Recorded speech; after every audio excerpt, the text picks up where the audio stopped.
서울 집값은 특히 강남은 한 절반은 거품이다. 그럼 얼마가 떨어져야 되는 거예요? 반이 떨어져야 되는 거예요. 그럼 15억? 그렇죠. 그다음에 이 서울 전역에는 아직도 한 30% 정도의 거품이 있다. 서울에. 경기도에도 아직 30~40%의 거품이 더 빠져야 된다. 그래서 젊은 신혼부부가 이재명 대통령이 3년 전에 했던 공약 기본주택 100만 호 건설을 공약을 지킨다면 경기도 3기 신도시에 25평 아파트를 다 3억에 분양할 수가 있어요. 그리고 정책 대출을 80% 해주면, 그러니까 SH가 작년에 내가 있을 때 임기 중에 분양한 아파트는 3억에서 3억 5천에 분양을 했는데 그걸 분양받은 사람이 80%의 정책 대출을 받아. 금리 2%짜리. 입주를 후분양이니까 입주할 때 7천만 원만 내면 입주를 할 수가 있어. 근데 임대사업자 80% 대출해준다고 뭐라고 하셨잖아요. 아니 개인들한테. 개인은 괜찮아요? 그러면 첫 번째 집을 마련하는 그런 사람들에게 그 정부가 정책 대출을 해주는 거예요. 80%를요? 그럼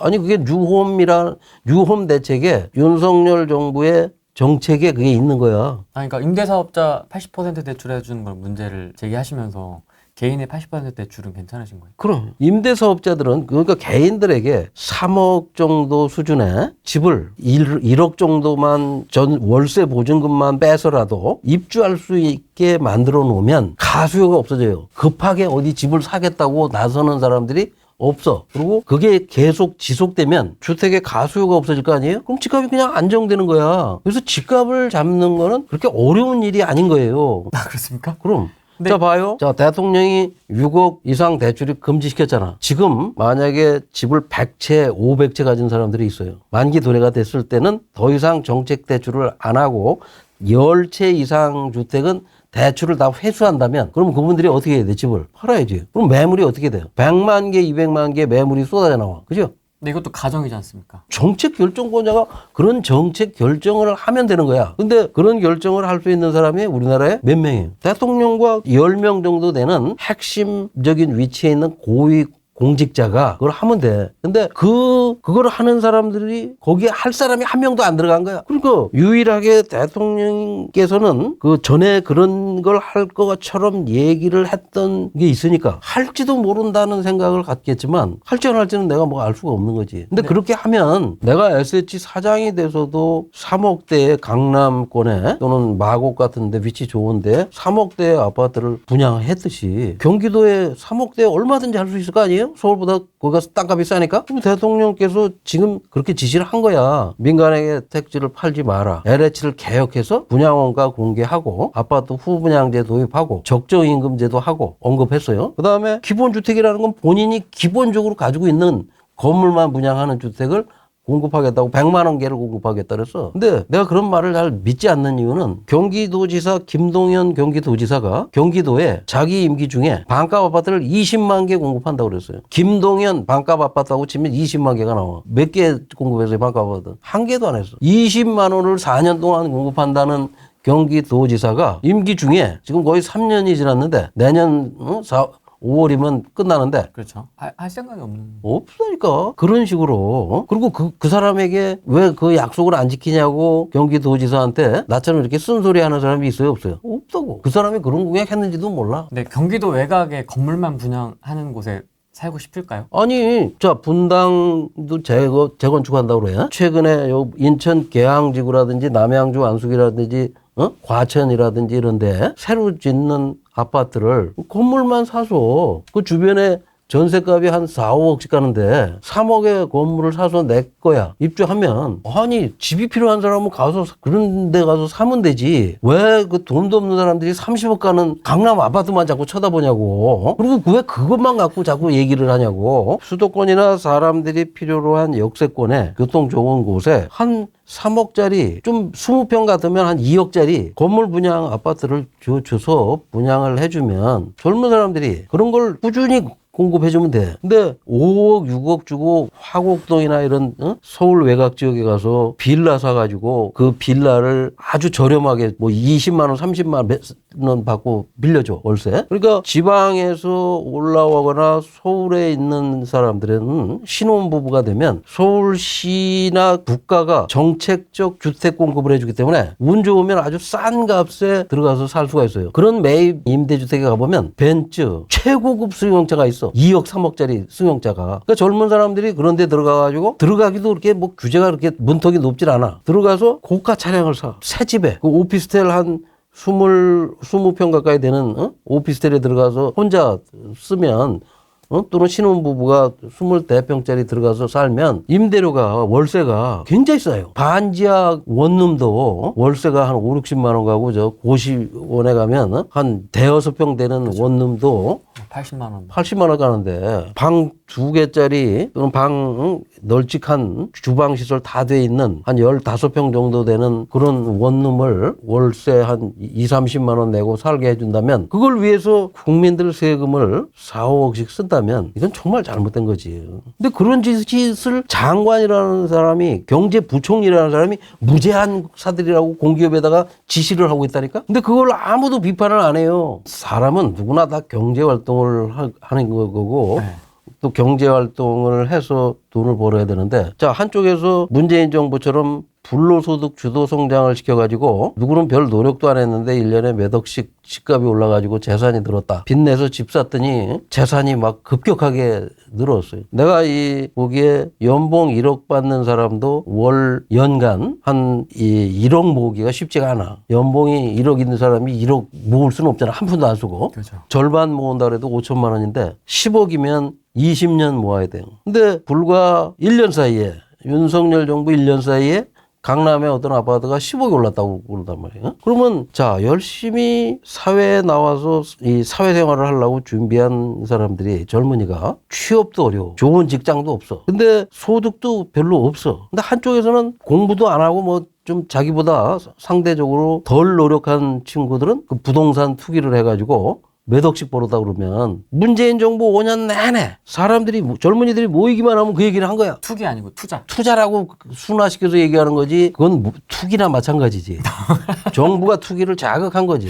근데 그 투기도 용기를 냈거나 경험이 있는 사람들은 참여를 하고 가담을 한 거고 그렇지 못한 사람들은 대다수는 못했죠. 옆에서 그냥 우라만 터졌지. 그런 사람들이 갑자기 집값이 하락하고 폭락한다니까 속으로는 좀 기분이 좋았었겠지. 잠깐. 근데 한 1, 2년 그러더니 유행걸. 또 서울과 강남 지역에서는 억억하고 한 달에 한 번씩 억억거려야 1년에 10억이 오르는 거 아니에요. 원베일리 70억. 그런 몰라도 될 정보를 괜히 언론들이 막 확대해가지고 부동산 유튜버들이 계속 그런 얘기를 들쑤셔가지고 부동산 유튜버. 그게 뭐 평범한 직장인에게 무슨 상관이 있냐고. 원베일리가 뭐 100억이 가든 뭐 1000억이 가든 자기하고 상관도 없는 얘기를 하는 거예요. 이제 퍼지니까. 그러니까 그걸 확산시키는 사람이 누구냐. 그런 얘기를 확산시키지 말고 나처럼 집값을 잡는 얘기를 확산시켜야 돼. 토지 임대부. 토지 임대부뿐 아니라 분양 원가, 아파트 제조 원가가 얼마고 얼마면 아파트를 짓고 어느 정도면 100년 쓸 수 있는 주택이 되고 그런 정말 실제 사람 사는데 도움이 될 그런 정보들을 제공해야지. 그냥 그런 부동산 전문가는 이면에서는 뭐하냐. 부동산 컨설팅이라고 그래가지고 상담해서 시간당 뭐 몇십만 원씩 자기 이름값이나 존재감을 높여가지고 돈벌이를 해요. 그 이명박 정부에서는 그런 사람이 인수위에 참여해가지고 쫓겨나게 됐다고. 그 시간당 그런 부동산에 투자하려고 그러는 분들에게 상담해서 뭐 상담, 자기 몸값 인지도 높여가지고 그런 거 하려고 하는, 뭐 그것도 사람이 하는 일이니까 돈 있는 사람이 돈 내고 뭐 상담 받고 하는 거는 뭐 나쁘다고 할 수는 없지만 네. 그런 사람들이 쏟아내고 있는 대안이나 분석은 올바르지 않다는 거야. 가짜, 짝퉁. 가짜다. 올바른 정보를 얻기가 쉽지 않습니다. 근데 제가 말씀드린 대로 그래도 그나마 기대가 할 수 있다면 이재명 반값 아파트, 이재명 분양원가 공개, 이재명 후분양제, 이재명 적정임금제, 이재명 직접시공제 치면 그 옆에 간혹 김원동 이름이 따라 나올 수도 있어요. 분양 원가를 안다 한들 우리가 일반 소비자 입장에서 분양 원가를 알아요. 근데 비싼 것 같아. 근데 그럼에도 불구하고 필요하면 사야 되는 거 아니에요? 그건 일반 공산품인 경우 그렇게 할 수가 없어. 컴퓨터나 무슨 내가 이 근처에 청약을 받아야 돼. 직장 때문에. 그러면 비쌈에도 불구하고 대체제가 없으면 그걸 사야 아니죠. 정부가 그 기업을 만들고 거기다 신도시를 짓는 거는 거기 뭐 그 주변에 있는 사람들만을 위한 게 아니고 서울 시민이나 수도권이나 국민들 누구에게나 그런 기회를 똑같이 줘야 돼. 청약 기회를. 그래서 청약 예금 같은 걸 가입해서 얼마나 오래 전에 가입했느냐 이런 거에 의해서 기회를 줬다고. 우선순위를 둬서. 아, 이제 제 질문의 요지는 내가 구로에 직장이 있어서 구로에 집을 구해야 되는데 경기도 외곽에 집을 구할 수 없지 않느냐. 아무리 반값 아파트라고 해도.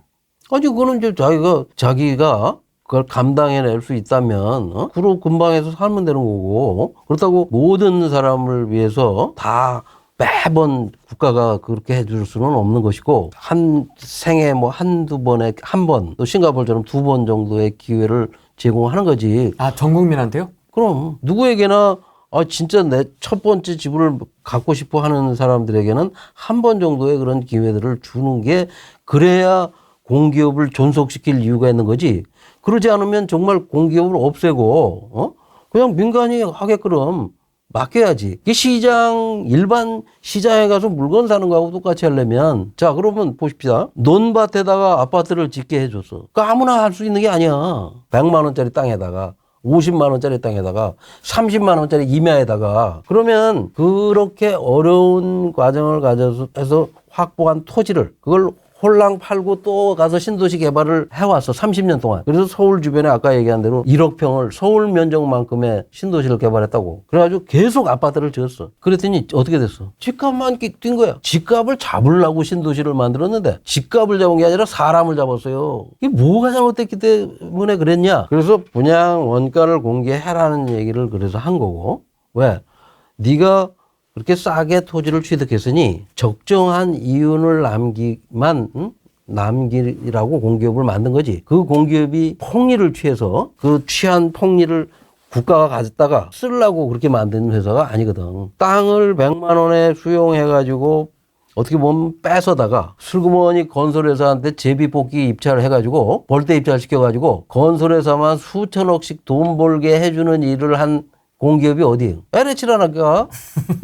LH를 이렇게 안 좋아하세요? 그런 짓을 했으니까 20년간 본연의 업무를 안 하고. 그래서 내가 LH 사장한테도 맞짱 토론도 제안을 했고, 전직 국토부 장관한테도 맞짱 토론을 제안했고, 앞으로도 마찬가지예요. LH 사장이든 공기업 사장이나 국토부 장관은 내 맞짱 토론의 대상이야. 필요하면 김동연 지사 이 유튜브 보시고 나하고 왜 반값 아파트 한다고 그래놓고 안 하는지. 거기 그 경기도시공사 사장하던 전직 SH 김세용 사장은 뭘 한다 그랬어요. 지분형 주택, 뭐 적금 주택, 지분 적립형 200가구를 광교 신도시에 한다고 했는데 2022년에 임명된 사장이 2027년에 예약을 한대. 임기 지나서. 아니 무슨 뭐 주택을 임기 자기 끝난 다음에.